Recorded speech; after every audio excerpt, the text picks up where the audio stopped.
Welcome back. This is the end of week catch-up update, call it what it is. We've come a long way in 5 days. 5 episodes this week are fly on the wall type footage. Me and the wife battling through getting everything that I'm about to talk about done. So you've got Monday, Tuesday, Wednesday, Thursday, Friday, all there on my channel, and they're kind of fly on the wall type stuff. They're about 25 minutes long. I've tried to get them as short as possible, but it ain't easy. So I will now talk about what we've done. Stay tuned. So Monday, we decided to do the 2 bulkheads on the partition between the cab and the habitation. On Monday, we decided to do the partition wall, skin that up and line it. And the process to get it to this, what I've done is I've used Car Automotive lacquer.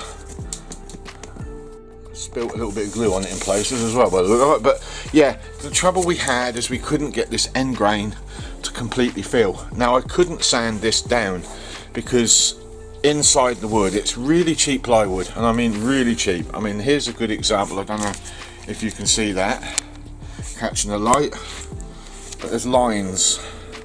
If I was to sand that down, I'd hit those lines. They're actually raised, and that would tear into that veneer and then it would be ruined. So sanding this all down wasn't possible, and the reason it opened the way it did is we used a dye, a wood dye, to get it from that look, and even that feels rough, to get it to this look. What we did is we used a mahogany, no we didn't, we used a walnut water-based crystal that I bought off eBay quite cheaply. 4 spoons of that in the jam jar, and then I added about 4 spoons of black water-based paint because it wasn't dark enough. Mixed that all up, topped that up with hot water so that the crystals melted, and then we sprayed it on with an air gun. Try and get it as consistent as possible. Now that took about 2 days to put these up, so it was Monday and Tuesday. Now the insulation behind here, so we didn't need to go too far into this, so we've put quite literally loft insulation, but I've used an eco-friendly loft insulation. It's actually chopped up bottles. That has been put inside there, top and bottom. We're getting a little short on the bottom one. We've nearly never made it, but that's what we're done.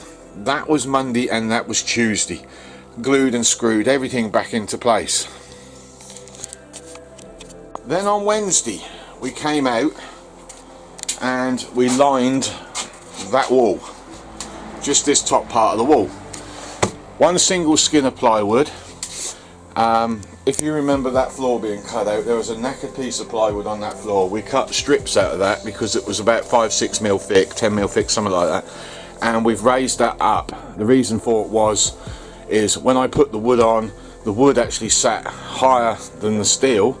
The stuffing that I put in was actually higher than the steel that I've put the wood on, if that makes any sense. So I had to get everything level, but by the time I got the Thermotech stuff level with the metalwork, the ribs, it brought it above, quite significantly above, and that would, if I'd have screwed that down, it would have gone down and then like that.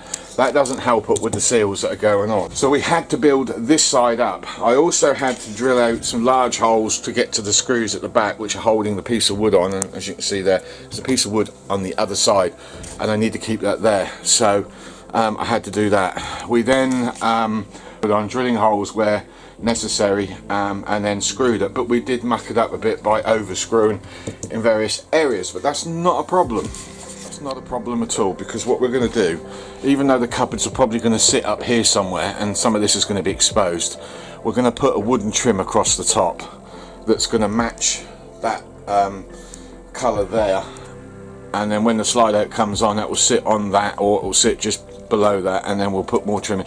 Then the cupboard will come out. I want the cupboards on both sides to be roughly the same height, so it looks like there's a false roof, and I want it to go no further widthways to here, so it almost lines up with that edge there.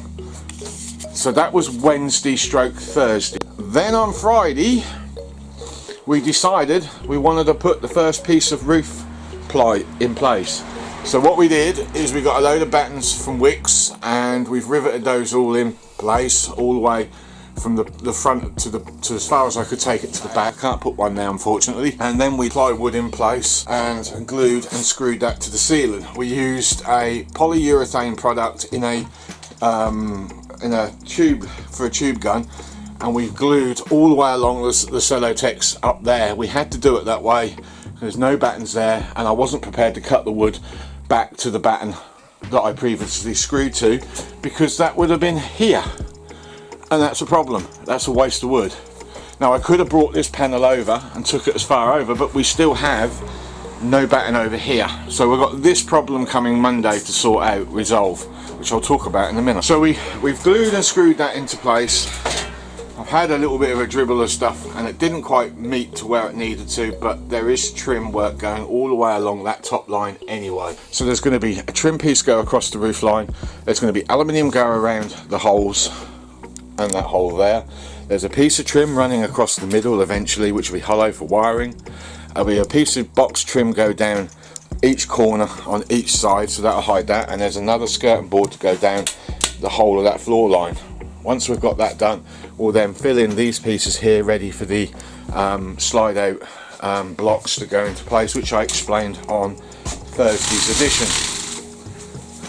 So if you're curious to know how we're sealing this up, you need to go on to Thursday's, which was day 4's pretty much it. I'm trying to change the format of the videos in the way I put them out and the way we do them. Me viewings have gone really low. I don't know why. I generally don't know what I'm doing wrong. So I thought we'll do some fly on the wall type videos, and that's what I've done during the week, and that's what I'll try to keep doing. But there's going to be days when I can't do anything because of lack of money. So don't expect them every single day of the week. I will do my best for you if these are interesting enough to keep you guys amused. The wife has kind of come in to help me. I ask you please kindly not to ridicule her. She's a lovely woman. She'll do anything for anybody. She means no harm to anyone, but my subscribers, you guys, you are absolutely brilliant people, kind people, and I'm sure you will not do that to her. So therefore she's come in to join in. You can take the mickey out of me as much as you like, I don't care. I'm not that sensitive anymore. Used to be. You can click them old thumbs down as many times as you want. Again, I don't care. I'm monitoring messages. As soon as something nasty comes up, that message is gone. I'm not mucking around with this. So I hope you enjoy everything that you've seen. I don't know what else to say really. We've worked blooming hard this week and I've enjoyed all of it. Progress is getting there slowly now. We'll get the other battens on up there on Monday and link the back to the front, hopefully by Monday night, Tuesday morning. That's the plan anyway. And there isn't really else much more I can say. I mean, I'm racing as hard as I can so I can get these bulkheads done and get that overhead cupboard in. And if you go and watch, I think it's Tuesday's edition, the cupboard that goes up there was re-lacquered again Tuesday, Wednesday, something like that, and that came out absolutely stunning. But we've hit a bit of a problem with that as well. Where I've joined the wood similar to here, I had it near the radiator and I dried the wood out and all those gaps have opened up. I don't think that lacquer's going to last long. I think it's going to peel. I'll explain that to you on Monday's edition. So with that, thank you everybody that has shared my videos. Excuse me. And everybody who's took the effort and time to click the like button. That to me is like you saying thank you, and I like that. I like that a lot. So again, thank you very much for that. That's what keeps me going with these. The moment those thumbs up stops, it's the day I stop filming. It's as simple as that. So yeah, that's you showing your appreciation, and I appreciate that a great deal without going on too much and before people start saying, God, isn't he full of himself? So yeah, we'll see you Monday. We'll pick this up again on Monday. Bye bye, have a good weekend.